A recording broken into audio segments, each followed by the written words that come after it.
स्वामींना आपण घरात आणत नाही, स्वामींना आपण घरात प्रतिष्ठित करत नाही, स्वामींची प्रतिष्ठापना आपण करत नाही, तर लक्षात घ्या ब्रह्मांड नायकाची इच्छा असते. स्वामी समर्थ महाराजांची ज्यांना आपण परब्रह्म म्हणतो त्या भगवंताची इच्छा असते, म्हणून या सगळ्या गोष्टी होतात. महाराजांचं लक्ष असतंय म्हणून आपण त्यांची सेवा करू शकतो. महाराजांची इच्छा असते म्हणून आपण त्यांना देवाऱ्यात बसवू शकतो.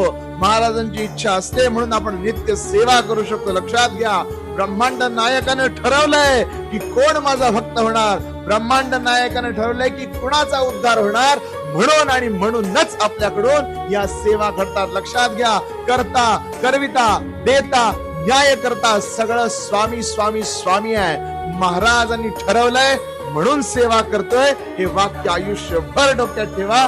कधीही गर्व, कधी ईर्ष्या, कधी दंभ मनात येऊन स्वतःची सेवा वाया जाणार नाही. श्री स्वामी.